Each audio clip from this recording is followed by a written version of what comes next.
Hi friends, Sari and my all FF lover friends.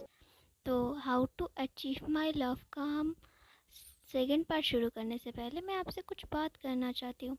Friends, आप मेरी videos को देखते हो, सुनते हो, मेरी वीडियो आपको अच्छी लगी कि नहीं लगी आप कमेंट नहीं करते, आप सब्सक्राइब नहीं करते, ऐसे कैसे चलेगा फ्रेंड्स। आपकी छोटी सी क्यूट सी सिस्टर का हार्ट ब्रोक हो रहा है फ्रेंड्स, मेरा दिल टूट रहा है। प्लीज़ ना सब्सक्राइब कर दीजिए, प्लीज़ प्लीज़, और कमेंट कर दीजिए प्यारा सा। तो मैं आपको एक बात कहना चाहती हूँ, ये जो एफएफ है ना, इस एफएफ को जो सुनाने का मेरा एक ही मोटिव है।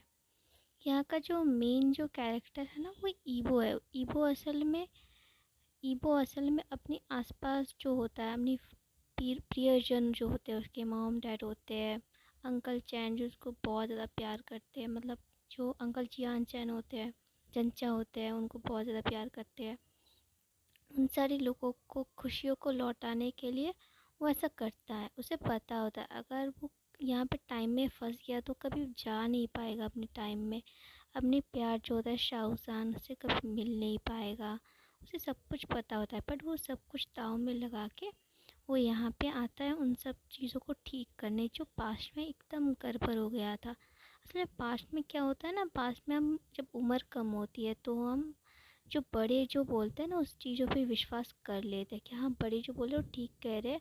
हम अपनी कुछ बात नहीं करते, हम जो सोचते लगता है वो गलत है, क्योंकि छोटा दिमाग छोटी सोच। और वो टाइम भी ऐसा रहता है, जो माने पुराना टाइम होता है ना, जो मम्मी जो पापा जो बोलते हैं वही करते।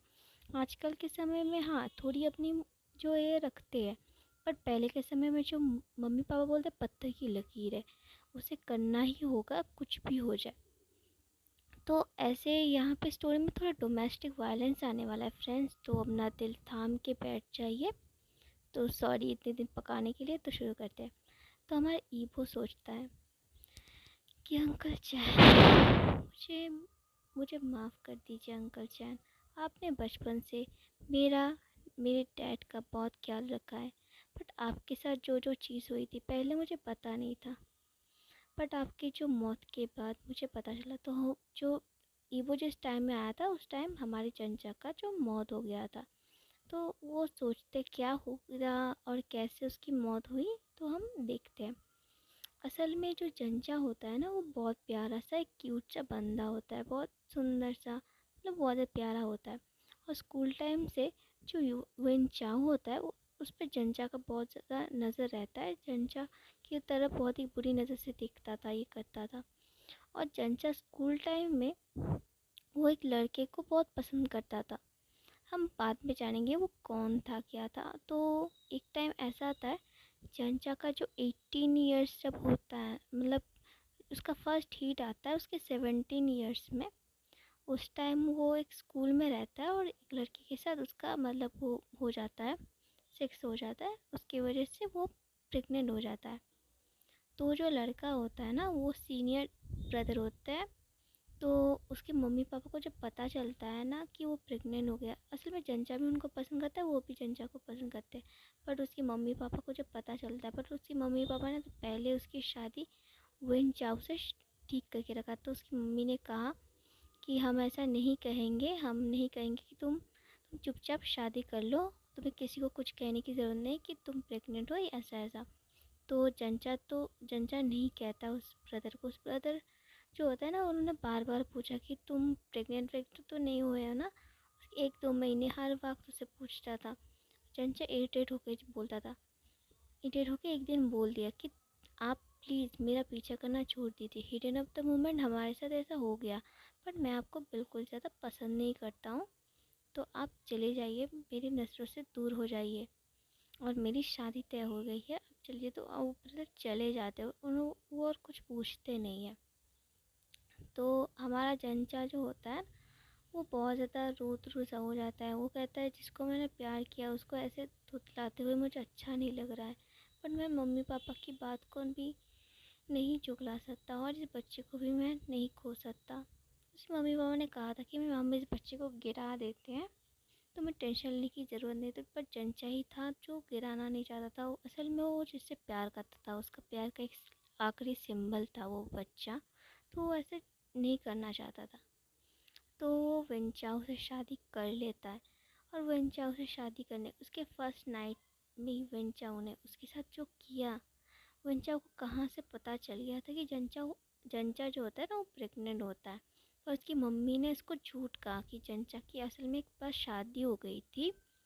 तो जंचा की जब शादी हो गई तो वेंचाओ जंचा से 7 साल बड़ा है दोस्तों, 7 साल बड़ा है।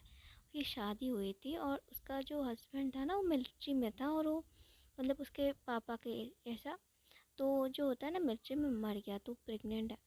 पर जंच पर वेंचाओ को तो कोई फ़र्क नहीं पड़ता कि जंचा प्रेग्नेंट है या नहीं है। वो तो बस अपनी हवस मिटाने के लिए जंचा के साथ वो सब कुछ करता है। जंचा चीखता है, चिल्लाता है और कहता है प्लीज़ वेंचा ऐसा मत करो, मैं प्रेग्नेंट हूँ, ऐसा मत करो मेरे साथ। जंचा को पता होता है कि क्या क्या होता है क्योंकि उसने पहले ऐसा किया था। भले ही उसकी मर्ज़ी से मतलब ऐसा हिडन इन द मोमेंट हो गया था, बट जिससे प्यार करता था उसके साथ हुआ था। उसने कन्फेस तो नहीं किया था बट उसने किया था। तो वैसे कहता है जन वेंचाओ प्लीज़ ऐसा मत करो, मुझे दर्द हो रहा है। तो ऐसा जंजा के साथ वो ऐसा कर देता है और उसके बाद जंजा को बेड से नीचे फेंक देता है और कहता है व्हाट द फक, तुम मेरे इतने से तुमसे अच्छी तो बाजारू औरत है, कम से कम मुझे झेल तो सकती है, और तुम यूज पर्सन, तुम तो किसी बाजारू लड़की से भी क्या गुजरे हो। तुम्हें मैंने शादी किया है सिर्फ और सिर्फ तुम्हारे डैड की प्रॉपर्टी के लिए, तुम्हारी जो जियान जो होते हैं ना कंपनी की जो प्रॉपर्टी है उसके लिए। तुम्हें मैं कोई पसंद वसंद नहीं करता और तुम्हारे साथ मैं पहले ये सब कुछ करना चाहता था, तुम्हारी वर्जिनिटी लेना चाहता था इसीलिए। पर तुम तो पहले ही किसी के बच्चे की, किसी फकट अल्फ़ा के बच्चे के माँ बनने वाले हो। तुम चिंता मत करो, मैं तुम्हारी लाइफ को जहन्नुम बना दूंगा, तुम्हें इस बच्चे के साथ मैं ज़िंदा काट दूंगा। तो ऐसा कहता है हमारा वंचा। पर चंचा बहुत ज़्यादा रोता है। हमारा वेंचा एक जो जन वेंचा होता है ना वो तो एक बार भी नहीं देखता है वेंचा हमारे प्यार से चंचा को। वेंचा बहुत ज़्यादा बुरा होता है और चंचा को ऐसे फेंक के वहाँ पे चला जाता है और हमारा चंचा बहुत ज़्यादा रोता है। तो चंचा के ऐसे महीना बीतता है और वो जब 7th मंथ प्रेगनेंट होता है, एक दिन वेंचा उससे बहुत ज़्यादा ज़बरदस्ती करके उसके साथ सेक्स करता है और चंचा का जो ब्लीडिंग होने लगता है, उसका जो पानी जो होता है ना वहाँ से निकलने लगता है और ब्लीडिंग होने लगता है। और चंचा का जो बच्चा है ना वो जो मर जाता है। उसके बाद चंचा ने एक बार लड़ाई करके उसके साथ बहुत ज़्यादा करके उसने उसे डिवोर्स ले लिया होता है। डिवोर्स लेने के बाद जो हमारा प्यारा सा जो ईवो होता है जो स्कूल में पढ़ता था वहाँ पे उसने नौकरी ले लिया था और हमारे ईवो का बहुत ज़्यादा ख्याल रखता था। बट जो ईवो का जो बर्थडे होता था 15 बर्थडे के दिन, हमारे वेंचम ने उसके बाद भी बहुत 2-3 शादियाँ की, बट हर कोई उसके छोड़ के चली गई, 1-2 साल भी ठीक से टिकी नहीं। तो उस जो शादी के दिन हमारे जो जंचा होता है बहुत प्यार से आता है उसके पास, आता है उसके साथ बहुत जंजा के साथ बहुत बुरा किया। उसके डिवोर्स लेने के बाद भी उसके पास आता था, उसको मारता था, पर जंजा कुछ कहता नहीं था। पर उस दिन भी जंचा के रूप जंचा रेडी हो रहा था और हमारे विंचाऊ ने आके उसके साथ बहुत ही बुरी तरफ से रेप किया, उसको मारा पीटा और उसके दोस्तों को भी उसके साथ वो सब कुछ करने दिया। उसके दोस्तों को भी लेके आया था, उसके क्लाइंट को लेके आया था और कहा इस फकिंग ओमेगा के साथ जो मर्जी वो करो और बदले में हमारा डील साइन होना चाहिए। जंचा उसको हाथ जोड़ के बोलता है प्लीज़ ऐसा मत करो, ऐसा ना करो। पर जंजा की कोई बात वेंचा उसके बाद नहीं सुनता है और जंजा के साथ वो सब करता है, वो करता है, उसके क्लाइंट को भी करने देता है। और जंजा को हिडन ऑफ द टाइम जंजा को ऐसे पेन देता है और जंजा एकदम हॉस्पिटल में एडमिट हो जाता है। और जब एडमिट हो जाता है पुलिस केस हो जाता है पूरा और जंजा कुछ ना कह सके इसीलिए वेंचाओ ने खुद जंजा को मार देता है। वहाँ पे जाके हॉस्पिटल में जाके रात को उसको जंजा को ऑक्सीजन मास्क निकाल के सब मार देता है जंजा को। और हमारा जो ईवो है वो बात जब उसको पता चलती है कि जंजा अंकल जो इतने प्यारे हैं, उसको इतना प्यार किया है उसकी मम्मी को, उसकी ज़िंदगी में इतना दुख होने के बाद उसकी मम्मी के सामने तो कुछ भी नहीं, उसका डैड हर बात नहीं करता था, थोड़ा ख़राब बिहेव करता था, बट उसकी मम्मी के साथ एक बार ही वो सब किया था ज़बरदस्ती उसके नशे में। उसके बाद कभी उसके डैड ने उस मम्मी को छुआ नहीं, कुछ ने ऐसा नहीं किया। उसकी मम्मी को कभी पीटा नहीं, मारा नहीं, गाली नहीं दी।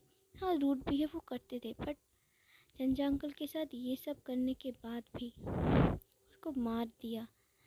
तो ये सोच के ईबो हमारा बहुत ज़्यादा दुखी होता है। तो हम यहाँ पे जंजा का पार्ट ख़त्म करते हैं।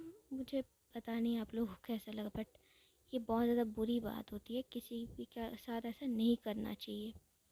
आपको हर एक की रिस्पेक्ट करनी चाहिए, अपनी अपनी वाइफ, मम्मी, सबकी, सारी औरतों की इज़्ज़त करनी चाहिए, सारे ओमेगास की इज़्ज़त करनी चाहिए।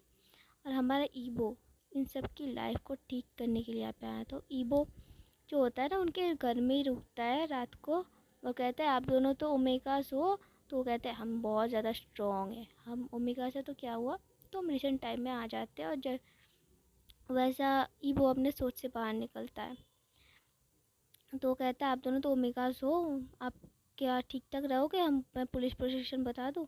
तो ये बात सुन के हमारा जो प्यारा सा जो वांगजी है वो हंसने लगता है। बोला हाँ, पुलिस प्रोटेक्शन क्या, हम कॉरिडोर डायमंड है जो तुम हमें पुलिस प्रोटेक्शन पे रखोगे। तो हमारे ईगो मन में बोलता है आप दोनों तो मेरी ज़िंदगी के कॉरिडोर डायमंड से भी ज़्यादा महंगे पर्सन हो। एक जो मेरी मम्मी है, और एक मेरी प्यारी सी टीचर, मेरी मेरी जो प्यारा सा अंकल, और मेरी सेकंड मॉम भी है। मैं आप दोनों को कैसे क्या कहूँ। आप चिंता मत कीजिए जंजा अंकल, इस बार मैं सब कुछ ठीक कर दूँगा। और मम्मी आपका भी, आप दोनों कुछ टेंशन मत करो। तो कहता है आप दोनों बुरा ना माने तो मैं बॉडी गार्ड्स रखवा दूँ आप दोनों के बोल। तो वो दोनों कहते हैं हमें इतने भी ज़्यादा नहीं पता ये किसका घर है, कर्नल लैंचरन का। पता है यहाँ पे चोर घुसने से पहले ना थर थर काँपते हैं। एक बार चोर घुस आया था, नेम प्लेट देख के भाग गया अंकल का घर का। किसी की सबके घर में चोरी कर लिया, हमारे अंकल के घर में चोरी नहीं किया। नेम प्लेट देख के भाग गया था। उसको पता है ये अंकल, ये हमारे कर्नल लैंड चिरेन का घर है। अगर उनको मिल गया तो कोर्ट मार्शल कर देंगे उस चोर का। तो ये बात सुन के हमारा ही वो तो ऐसे हंसता है, वो तो पे तो ज़मीन पे लोट पोट के हंसता है। वो कहता है ऐसी बात, अच्छा ठीक है। तो हमारा जो प्यार से वांगची होता है वो तो माँ होता है, भले ही उसको पता नहीं। उसको कहता है तुम ऐसे मत जाओ रात को, तुम अपने ड्राइवर तुम किस तरह वो बाइक से मत जाओ, बहुत रात हो गई है और इस टाइम अच्छे सब नहीं घूमते हैं, तुम यहाँ पे रह जाओ। तुम नीचे वाले रूम पे ले जाओ, हम दोनों ऊपर में रहेंगे। तो बोला ठीक है। तो हमारी मम्मी ने सोचा मम्मी आपको भले ही नहीं पता कि आपका बेटा हूँ मैं, बट आप मेरे कितनी केयर करते हैं। तो कहता है रात को ब्रश करके सोना। तो हमारा ईवो थोड़ा सा नटकर मुस्कान के साथ बोलता है ठीक है मम्मी। तो ये बात सुन के हमारा ला वांगजी तो ब्लश करता है, बोला कि क्या बोल रहे हो मम्मी, मम्मी जी क्या बोल रहे हो, मैं मम्मी नहीं हूँ, मैं तो क्यों से बच्चा तुमसे छोटा हूँ, मैं मम्मी बोल रही हूँ। बोला मैं तो मजाक कर रहा था। और हमारा जंचा तो बोला हाँ हाँ ठीक बोला एकदम। जंचा भी कितना ज़्यादा हंसता है। तो जंचा को बोलता है ठीक है, तो मैं आपकी पहरेदारी करूँगा नीचे रह के। कोई अंकल का वो AK-47 वगैरह वगैरह है? बोले AK-47, हाँ एक AK-47 दो, मैं सारा रात आपकी दोनों की पहरेदारी करूँगा, बॉडीगार्ड बन जाऊँगा। हैं? तो कहते हैं हाँ तुम और बॉडीगार्ड। शक्ल देखिए, बस शक्ल तो आपकी जैसे है मम्मी। तो अंकल कहते फिर से मम्मी। बोले sorry sorry sorry, sleep of टांग हो गया, सॉरी वक्त ब्रदर। तो ऐसा करके वो सोने चले जाते हैं सब। तो हमारा ईवो मन में सोचता है हाय मेरी मम्मी कितनी प्यारी और केयरिंग है, और जंजा अंकल भी हैं।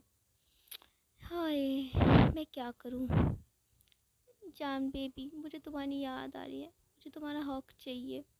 तो ऐसा करके हमारी ईवो सोचता है। और वो कहता है जान बेबी तुम्हें जाने के बाद मैं सब कुछ सुनाऊंगा, तुम सुन के तो एकदम तुम्हारे होश उड़ जाएंगे। ओ नो जान, उसकी मॉम, जान के डैड, रुक जाओ। हाँ मैं जान के डैड के पास से भी सब कुछ पूछ लूँ, उस डैड से भी मुझे मिलना होगा। मेरी जान बेबी के चेहरे पे भी स्माइल स्माइल लाना होगा। तो हमारा ईगो ऐसा कह के सोचता है कि उसके जान के बारे में सोचता रहता है हमारा ईगो।